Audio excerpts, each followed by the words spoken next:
I joined CorpsAfrica because I want to work directly with communities and gain experience in managing projects. So being in the community and being with the people and living their lives is a way that you're actually going to see the problems and ask them and try to find solutions together with them.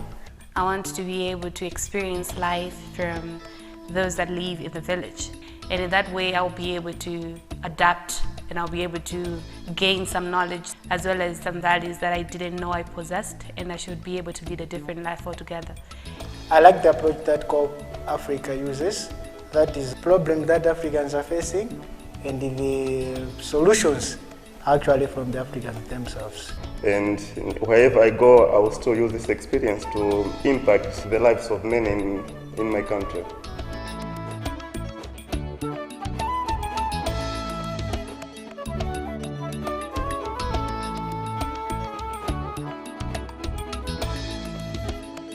I'm a Malawian and I can help my country one household at a time. أنا مغربي وغادي نصنع التغيير في أفريقيا. Africain la jóge Sénégal te bëgg naa soqali suñu continent. Ndipo nditakuthandiza mizi muno Malawi. Ndipo ndikozothandiza dziko langa. And I can catalyze change. I can develop my country. It begins with me.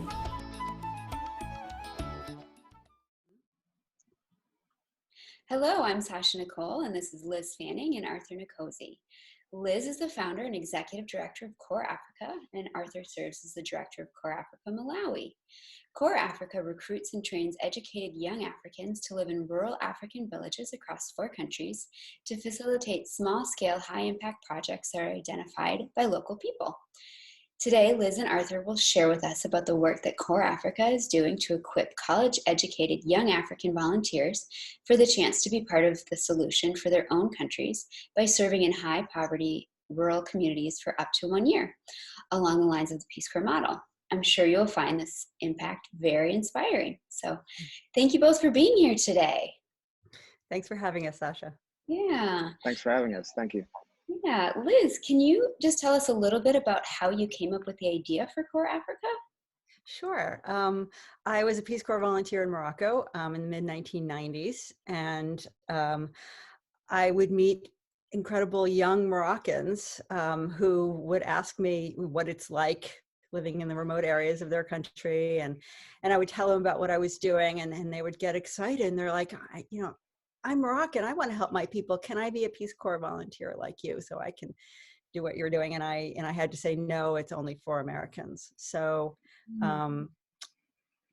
it just felt wrong. I come all the way and they deserve the opportunity to help their own people. And, there's also the important aspect of the transformative experience for them, for them to have the opportunity of service. Mm-hmm. So we created CorpsAfrica starting in Morocco, giving college-educated young Moroccans the chance to do what Americans have been doing for, at the time it was 50 years, going to live in remote villages and with families and getting that experience of getting out of your comfort zone, but also listening to local people and helping them build their capacity to help themselves. Yeah, excellent idea. And Arthur, can you tell us a little bit about your role and also how you got involved with CorpsAfrica? Sure. So again, thank you. My role at CorpsAfrica is as the country director for CorpsAfrica.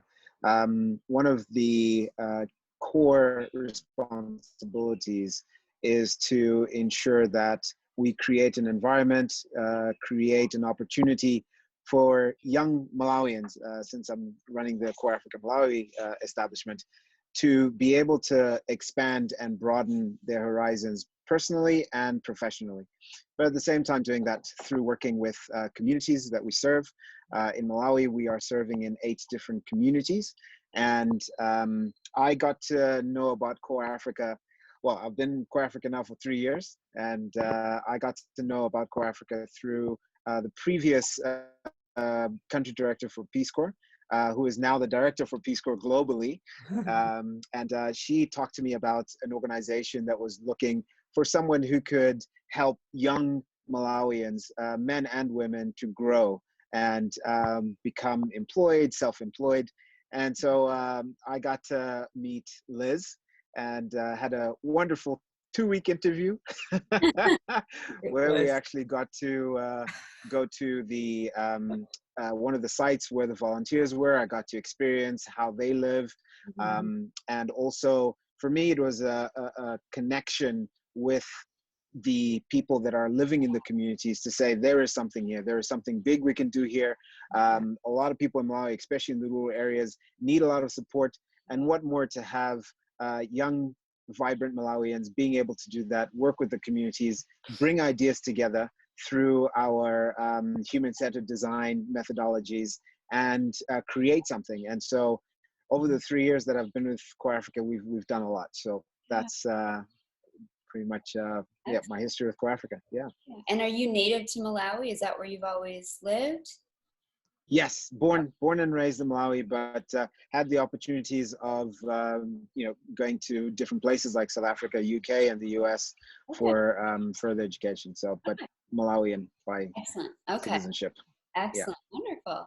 And I want to circle back to something you mentioned, which is your human-centered design. I'd love to hear from both of you what that means and how that philosophy is lived out in your work. Yeah, I'll start. This is actually the way that we differ from the Peace Corps, the biggest way we differ from Peace Corps. We don't have sectors. We don't recruit volunteers to be teachers, to be health sanitation, or environmental workers. We train all our volunteers in something called human-centered design, which is really a problem-solving technique. It's a skills. It's a structured facilitation process.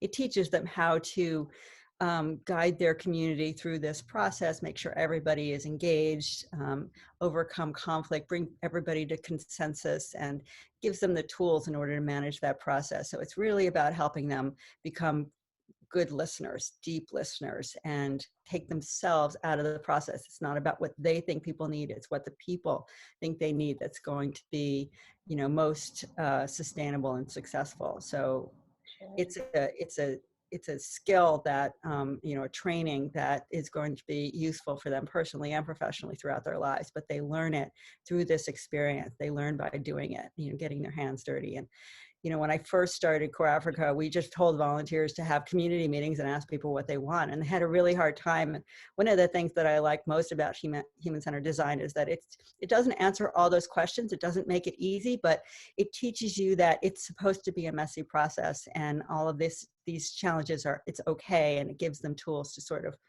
get through it. So Arthur, do you want to talk about human-centered design in Malawi, the volunteers? Sure.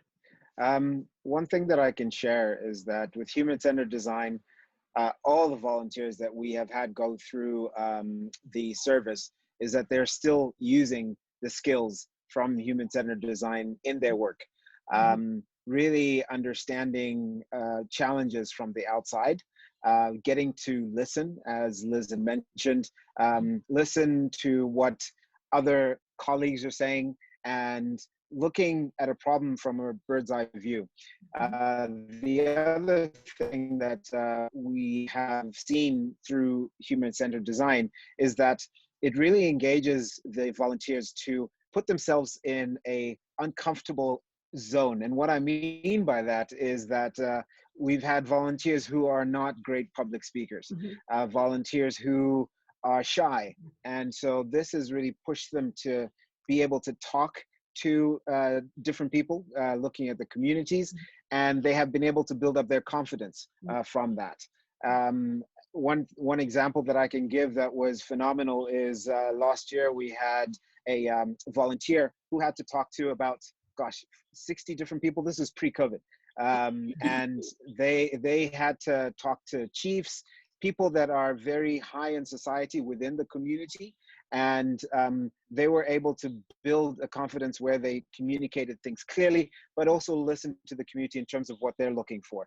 And then bring that all together to present a project that can be done by the community. So that's one thing I can share. And we combine the human-centered design with something that's called asset-based community development, and it's approach to development that is about building on what works, finding out, helping people identify what their assets are, not going in and saying what's wrong here, what needs to be fixed, but actually what's right here, what can we build on, which is really critical shift in the approach to helping these communities. Yeah, oh, most definitely. Arthur, if I could just ask a little follow-up question to something you said in terms of speaking to the chiefs.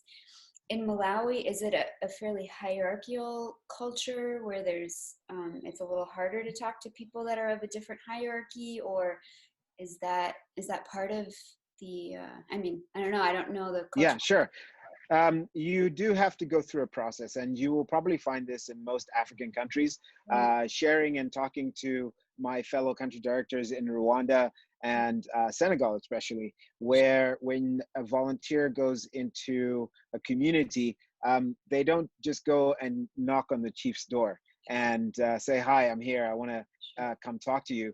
Typically what happens is they will talk to what we call traditional authorities, TAs, who are below the chiefs, and they will introduce themselves and say, I'm a CorpsAfrica volunteer, I'm here to work with you as a community, live together with you, and see how we can develop our community together. And through that, the traditional authorities will say, well, now you need to meet the overall chief, who will then also listen to you. So yes, there is a hierarchy approach, and there's a process that you go through it, which is also great for the volunteers, because it's the same way in organizations as well.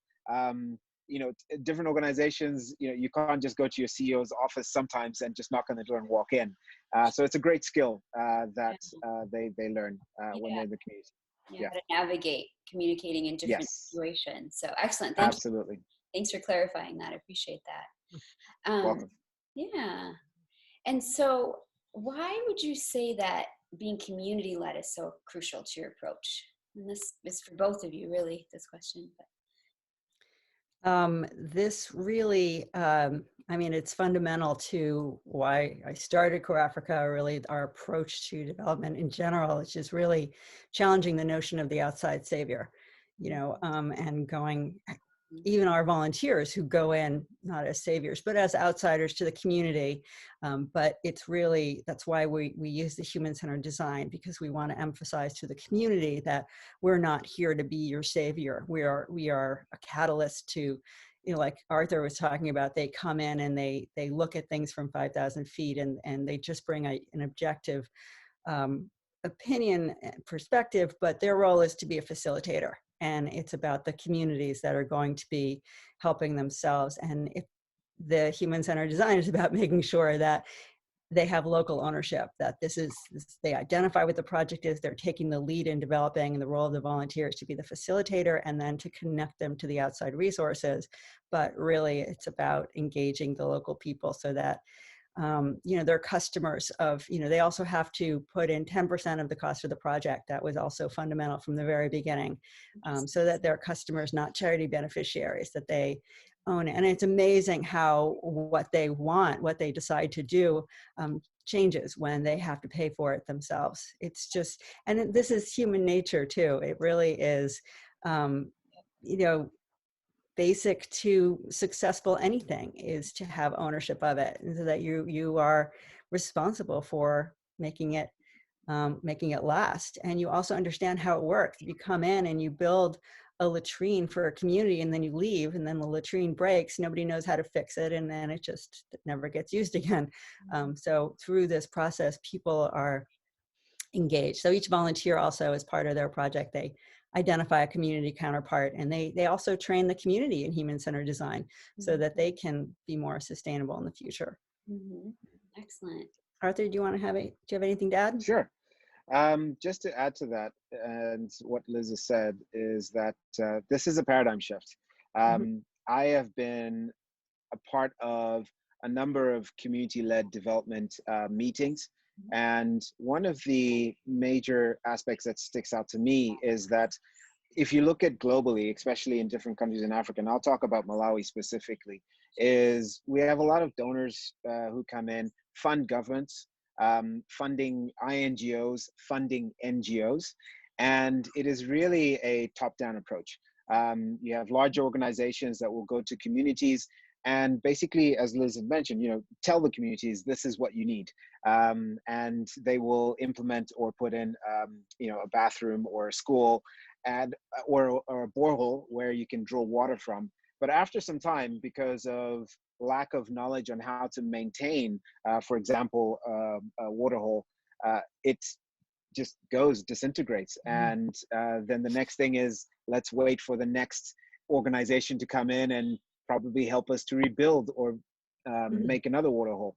So with CorpsAfrica, I feel that we bring in a completely different approach, where it's a top-up approach, where it's the community that is putting forward their ideas, and we take those ideas and really critically think through with the community that will this be sustainable? Asking the community, how do you feel that if we implement this project, this will be sustainable? How will you ensure that in 3 years' time from now, when we come back, you will be able to show us that I have, started this project and now I'm able to, build other projects from it. And so just echoing again what Liz is saying is that we bring in a different approach where it's with the community, but working our way up. And hopefully what I would like to see in the next couple of years is to be able to produce and show to donors and sponsors and say, it's really about community-led development. It's not about a top-down approach. It's about what the community is looking for them to be sustainable as well. And I just also want to add to that excellent description is all of those other organizations that are putting so much money and expertise into these communities, with the best of intentions, of course, we don't want to, it's not like part of our role. Part of the benefit of something like CorpsAfrica is to help those organizations, to work with them, to help their projects be more successful.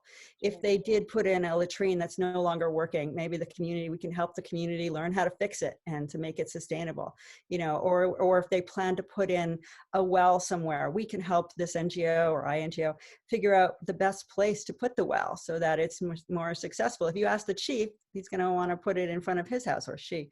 And that's often the place that, women don't feel comfortable socializing, and getting the water is where they socialize, so they don't use the well. And if you just put it in a more, central location, it will be more effective and the project will be more sustainable. So I like to think that our model works with all the different NGO efforts out there, helping them with their last mile logistics so that they can be more effective, and giving them feedback, really telling them by living in the community. These groups come in and they do follow-up surveys. Do you like it? They don't necessarily get the honest or the complete answer. And by living in the communities with these people as they're using these projects, our volunteers really have an understanding of what's working and what's not working, and they can share that with our NGO partners. So that's a really critical and possibly potentially huge impact as well. It's not even what we're doing. It's just helping other organizations be more effective, which is part of our mission. Yeah. Sasha, just to add to that, one of the ways in which we identify where we are going to work with volunteers and communities is through the knowing where INGOs and NGOs are operating from. So one of my roles is to set up a number of meetings each week to be able to meet with different leaders in the NGO space as well as INGO space, explain to them about what we are doing as CorpsAfrica and how can we collaborate and ensure that projects are sustainable. I mean, there are a number of organizational leaders in the NGO space that do share challenges that they do face in terms of sustainability of projects. And one of the reasons is why they may not have a person situated there in the community. And so we come in with a solution where we say, we have volunteers that do stay in the communities, and we would be able to collaborate with you and share information so that we can make the community stronger. And just to add on to that, sorry. Keep going forever. But to add on to that, this is part of our training as well. We have 4 weeks of intensive training before volunteers go to their sites. 2 weeks of that is intensive human-centered design in villages, learning how to do it. But a lot of the rest of the time is about introducing them to these different NGO partners and having these NGOs come in and just talk about what they do, why they do it, what works and what doesn't in the various different sectors. So the volunteers are become aware of the resources that they might bring to their communities, even though they go in with no preconceived agenda, sort of introducing them to these different NGO partners. And then during our in-service training, we bring them back, and then they can really talk about, you know, the different issues and the different challenges that they're having with these partners, and start to link them up to collaborate on projects. Yeah. So that's part of our NGO, we call them our development partners, our network. Yeah, I was just going to comment just on a few things that I heard when you talked about, you know, if say, for example, the chief wanted water, it would be in front of their house, and, you know, but that would not be so comfortable for the women. I think that's really cool that you have people in the community that then can listen to the voices that likely would not be heard otherwise. Right. Because I don't think that we would necessarily have that insight in terms of what a person feels comfortable with if we're not actually talking and listening to people. And so I appreciated hearing that, you know, even within the community, if you're not listening to people at all levels, you're still going to miss something. So to really have that insight, I think sounds really valuable. Mm-hmm. How many, just kind of logistically, how many employees does CorpsAfrica have? And of those employees, how many are native to Africa? Well, we're in 4 countries, and we have on average 5 staff in each country, so about 20 staff. Yeah. I'm the only staff person at headquarters. I'm the only American with CorpsAfrica staff at CorpsAfrica, and everybody else is native to their country, and most of our staff are former volunteers, actually. Yeah. So, yeah, that's a really core to our model as well. I am just the spark to get this started, but this is really about Africans buying for African. Yeah. Yeah, which is neat. Kind of on that note, and you know, maybe Arthur, you're being there, you might have more to say about this, but what kind of an impact do you see from Africans when they come in and they, you know, have this experience? What kind of a response does that usually generate for them? Well, I feel it's a very positive response, Sasha. We have also got an exchange volunteer program that we have as CorpsAfrica, where we take, let's say, Malawians who will go volunteer in Senegal, Senegalese who will go volunteer in Morocco, Moroccans who will come to Malawi. And it's a very rich program because we get to allow and give space for people to broaden their horizons and really understand, okay, I volunteered in Malawi and now I'm volunteering in another rural area in Morocco, for example. And there are some similarities and there are many differences. I mean, language could be a difference, but similarities in terms of they've learned a skill. This is what we're talking about, HCD, and taking that skill and being able to, you know, communicate with the community and look at what can we do together to help ourselves to grow. So it brings in a very rich aspect. The other area that I've seen with the volunteering cohorts that have gone through is that once they finish their service, they are a part of the family of CorpsAfrica. And so it's a bigger network that is now created. In Malawi, we have 59 volunteers that have gone through the program since we started. And out of those 59, we've got 46 volunteers that have found jobs and are employed. And now we've created this network of people who are looking for opportunities. They can just pick up a call and talk to a volunteer who was, you know, in the first cohort, for example, and get experiences from them. And we also, in our programs, what we call the pre-service training, when volunteers are being brought on board to go through HCD training, as Liz had mentioned earlier, we do bring a lot of the alumni to come and just talk about their experiences. And it really gives the volunteers who are about to start their service that confidence that I don't really need to be scared anymore. I'm going to be taken out of my comfort zone. But others have gone through it, both men and women. So it really brings a different dynamic to everyone. This was something that actually inspired CorpsAfrica too, is, you know, had been a Peace Corps volunteer 20 years after my service, it was still such a critically powerful and helpful network, personally and professionally, the Peace Corps community. There's hundreds of thousands of former volunteers, so it's a really strong network for, you know, various resources. But we're just now starting to build on our alumni association so that it can be that kind of resource for our volunteers. helping and creating this Pan-African network of young Africans who have something really powerful in common, and it creates this really strong community. Do the volunteers afterwards typically return to their home country, or do they stay in the host country, or is there a trend of any sort with that? That all of our exchange volunteers have returned home, as far as I know. We did have one Moroccan who served in Malawi, and he married one of the Malawi volunteers, and then they served together actually in the first group in Rwanda as a married couple. Okay. So yeah, so we have Yes. that. Yeah, I'm looking forward to a lot We've more. also had, yes, Sasha, we've also had volunteers who have extended. We had a volunteer from Senegal who was here for a service, the second cohort, but then wanted to extend for another 6 to 8 months. So, you know, the countries grow on you. That's one thing that I noticed, especially with the volunteer who came from Senegal to volunteer in Malawi. He loved Malawi so much, and he had come up with a project which was dealing with basketball, and it was funded by the NBA. So he decided, I want to extend my stay for another 6 to 8 months, and he just loved Malawi so much. It's very much like Peace Corps too, though. You feel like you've been there for a while. You're just starting to get really productive, because Alpha, he's talking about Alpha. Yes. He did a great project creating that art center at the refugee camp. That was his site. He was at the Zuleika refugee camp, and he did this amazing art center project. And then this basketball project that everybody had been talking about, and he really wanted to do it. And so it was a really ambitious project for CorpsAfrica. We usually do things like wells in schools and, you know, women's cooperatives, but the people at the refugee camp said that they wanted a basketball court for the young people to have something productive to do. They had this court that they were playing on that was made of dirt, so it got, you know, you couldn't play in the rain, and it just wasn't flat. It was crazy.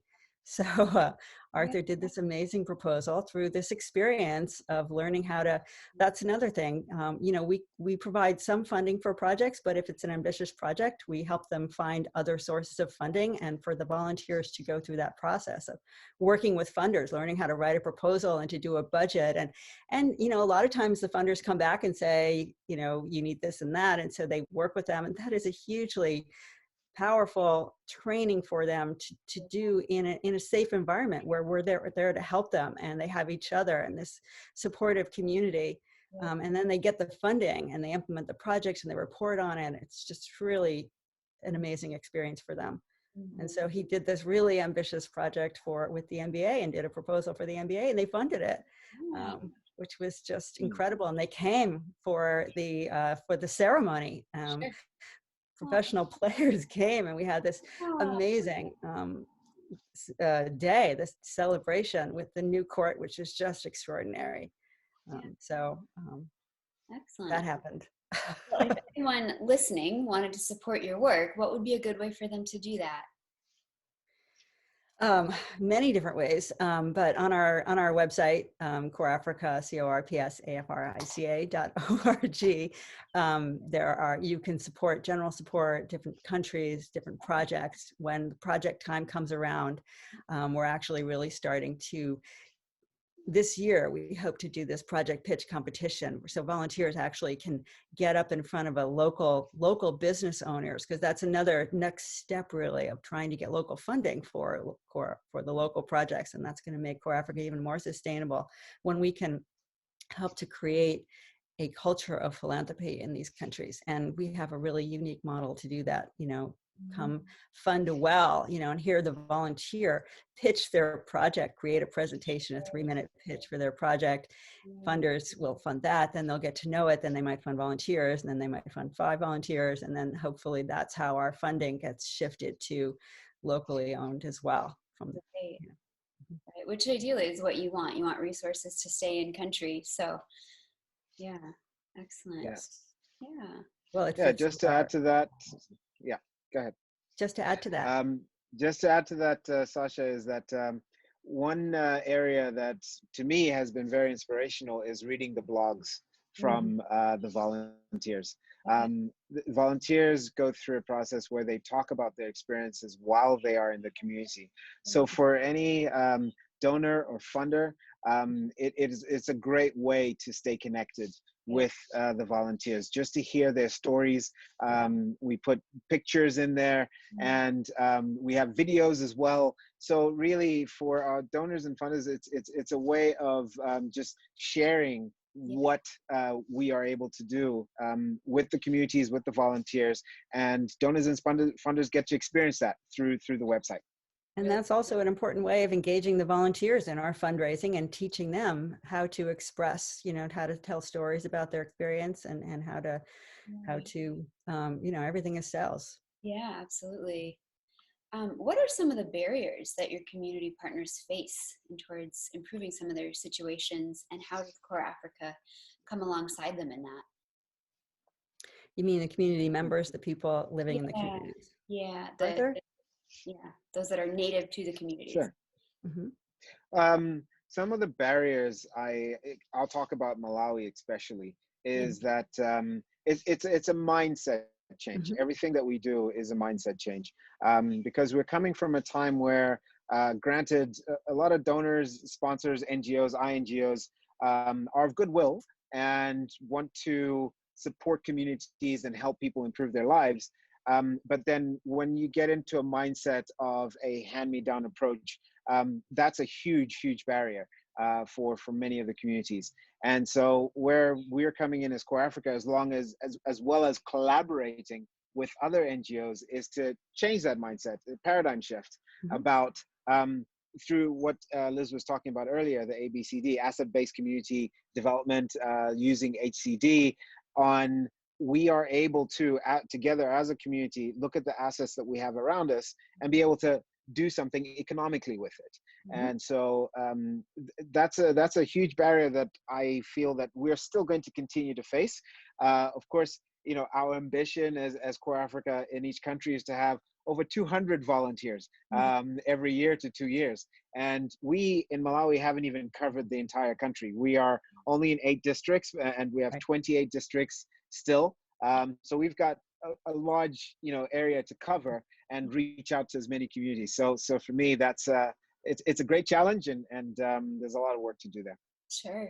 Yeah. It's also another really important lesson for the volunteers that we constantly try to remind them that, they're responsible for helping us expand CorpsAfrica, that, their service and the success that they have will help us grow this for more young Africans behind them. And that's a really important responsibility that they have. They've been given this chance to have this experience, and they need to take it seriously, that they are part of our success. Yep. It's interdependent. Yeah. Yes. Yeah, it's a lesson that they'll need for future employment. It's a really, you are representing your company, your organization, and yeah, and if everyone does well, everyone does well. You can be a win-win if everyone's really on board and participates. I want to circle back to one of the values you mentioned earlier in terms of sustainability. And I want to talk a little bit about monitoring and evaluation, and how you how you measure impact, and how do you know that the work your staff or your volunteers are doing is sustained for the long term by the local people? It's the most important question. It really is. And, our challenge is being able to demonstrate the power of our approach to development, so that we can convince other organizations that, the importance of listening and living with people, and, as they do over a long period of time, and these basic approaches, or just to, through our, not just the impact, but the reputation that we're building, encourage them to collaborate with us and trust our volunteers to be part of what they're doing. It's really critical. So what we do, it's fairly simple. Each country has a lot of their own, and I'll let Arthur talk about that. But for an organization, we have a survey we do with the volunteers called the CorpsAfrica Development Index, to sort of measure the wellness of the community when they first move to their site. Average monthly income, age that girls get married, number of kids staying in school, that sort of thing. And then at the end of their service. So it's highly imperfect because there could be a lot of other things that are affecting these changes, but over time it's something. And then we have the project reports, which are, that's where we have the key performance indicators for whatever they're actually doing, the project that they're doing, and measuring the impact that they're having. And then we have a final survey where, you know, we start to collect the impact of, you know, that their community's perception of their change that they've undergone with the volunteer. They're trying to really capture that. So those are the main variables for M&E. Arthur, do you want to talk about the overall, the ongoing M&E you guys do? Absolutely. So Sasha, there is a lot of work to be done in this area. And also as CorpsAfrica, you know, when a cohort has finished, a volunteer has gone through 1 year service, and then they move on, following the Peace Corps model as well, where another volunteer coming in will go to the same site or a different site. And so it's really up to us as the staff of CorpsAfrica to be following up with the community partners. And when I say community partners, what I mean by that is volunteers, once they are in a site, they will identify somebody they can work with very closely, so that even after the volunteer leaves, there is somebody in the community that continues to feed back information to us in terms of how that project is going. And this is an area that is still an area of development for us because we're trying to figure out better ways of sharing information. Yes, one way is that when we do our site visits, we do go visit the projects and talk to the communities and do some surveys, as Liz had mentioned, and gather some information, take some pictures, and just really assess, has the project been sustainable? And yes, there have been some projects that have not been sustainable, some projects that have. I have personally visited quite a number of the projects, and one of the areas that I have seen that is a bit of a challenge is really creating a strong committee within the community that keeps on pushing each other to keep that project going. So for example, we had a committee within the community that was doing a bakery, and this bakery was providing bread to a local school. And so because some of the community members had left and moved to other parts of the country, the committee kind of crumbled. And so the sustainability was not there. So I had a engagement with them to talk to them about, how do we get this community back? How do we get the committee back? How do we get the bakery going? And we went through a number of different ideas. And so based on just the assessment of M&E, that will be a clear indication of whether a project is sustainable or not, and has it been supportive to the communities that we're serving. So again, it's continuous. It is a continuous process that we need to keep engaged with. And our job at headquarters is to really take what everybody's doing and bring it together and try to make sure everybody's doing things in a consistent way so that we can actually compare to each other and build on our, you know, the organizational impact and demonstrate the organizational impact, but also learn from each other. I mean, this idea of having community committees to follow up on projects, you know, continue the monitoring of the project long after the volunteer leaves. That's something that, you know, they're testing out, they're encountering challenges, they're figuring out solutions, and we can share that with our other offices, and they can create the same model for monitoring and evaluation and sustainability of projects. So there's that as well. Excellent. And in your work, do either one of you or both of you have a story of a person or a community that has really touched you personally that you'd like to share? Well, I was just thinking about this story while you think about that, Arthur. On my 50th birthday, a couple of years ago, I visited the volunteer that was serving in the site that I had served in as a Peace Corps volunteer more than 20 years earlier, and where that was really overwhelming. He was actually living with a host family. The father had been like this little kid that I remember in the village, and now he was his host father, and he had little kids running around. It was so similar to what it was like when I had been a volunteer, and he was just doing incredible work, and everybody loved him, and it was really an amazing experience.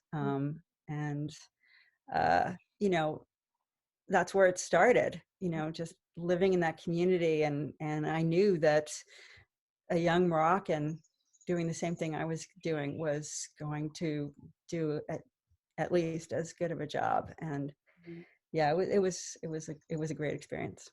Yeah, kind of see it come full circle, or full circle. Yeah. Yeah. And also it was just, we had been around for only a couple of years then, and I just knew it was working. Yeah, absolutely. And Arthur, how about for you? For me, most memorable and something that really touched my heart was that we live in a global community, and one of the areas that we serve with is the Dzaleka refugee camp, where a lot of Ethiopians, Sudanese, Congolese, Mozambicans come into Malawi as refugees, flight from something that's terrible that's happening within their home, within their community, and they're looking for a safe place. And this is a place where we serve with the community, and there are a lot of youth at the refugee camp who really don't have much in terms of great education, sports facilities. Liz was talking earlier about arts and culture. And what really touched my heart are two things.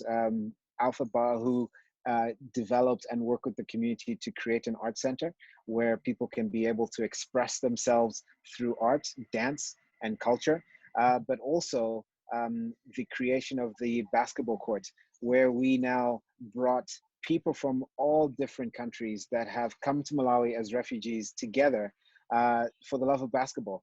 And it was an electric moment where you could hear the crowds just screaming and shouting, and all the children and the youth and the elderly are just moving around and just hugging each other, pre-COVID, of course. So, to me, that really touched me, that as CorpsAfrica, we were able to work with the community and bring something that is alive, bring people's hearts to a place where they say that this is wonderful, because now we can, do so much more, and hope. I think that's the most important thing. It brought hope to a lot of people. So that really touched me, and it was very memorable. There's and, a great video unforgettable. Yeah. About that project. And one of the things I loved about that video, it shows everybody kicking in to help make the basketball court. You had people, helping with the labor of building it and cleaning the court, and everybody was engaged. It was a big community-wide effort, and it was such a unique and powerful community that was working on it together. Yeah. And also awesome for people in a situation to be in a refugee situation. It's a very transient time. You're not in your home. You probably don't feel like you have much control of many things, but that gives you an opportunity to participate in something beyond yourself, to collaborate with other people in your same situation. And I'm sure that would bring a lot of, I think, hope and meaning in a time that is really challenging. So it's a unique site for us. Most of our sites are, villages, not refugee camps, but actually, it was mostly exchange volunteers that served at Dzaleka because they needed French speakers. So our Senegalese and Moroccan volunteers that were serving in Malawi were really useful at this refugee camp because they spoke French, because DRC and a lot of the other countries. DRC, I think, is the biggest population of people at the camp, and it's French speaking. Right. So. Yeah, it was a really useful role for the volunteers to play, and for other people to see Africans coming from other countries to help them was really powerful. Yeah, absolutely. What is your vision for the future of CorpsAfrica? Well, I've been saying from the beginning, 250 volunteers a year in every African country. That would be 13,500 across Africa, a mix of them serving in their own country or in another African country. And then we'll be ready for CorpsAsia. That's what Excellent. I said. Okay. Yep.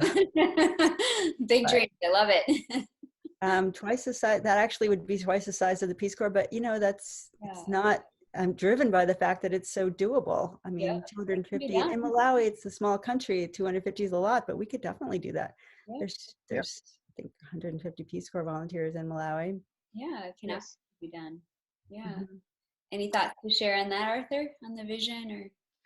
Or I am with Liz 100%. I mean, when I was interviewing for this job, and Liz talked to me about this, her dream, and it also became my dream that this is a way to build Africa as a continent, starting with Africa, and Africa for Africans, and really creating a global community where somebody in Morocco can just call a buddy up in Malawi and say that, hey, I have this great opportunity for infrastructure. We were on the core together, and can we work on this together? And they come from the same family. And as Liz mentioned, the next move is to Asia, again, creating a place where it's Asia for Asians, and you just move on. So my mom jokes, poor galaxy. So I'm behind it 100%. Yeah. Excellent. Well, just one more time, if anybody listening wanted to support your work, what would be the best way for them to do that? CorpsAfrica.org. Okay. On the website, there's a donate page with a variety of different ways to support. We're really, really trying to get people to sign on as monthly donors. Yeah. That's a campaign we're really making an effort on right now. That sort of long-term predictable support is so valuable over the course, and income over the course of the year. It's just, it's really crucial for us. But we're grateful for anybody's support, any way that they want to give that's most powerful for them. They can also send me an email at lfanning@corpsafrica.org. Be happy to talk to them. Perfect. We'll put all of that in the description so that'll be easily accessible. So yeah, before we close, is there anything else you'd like to share?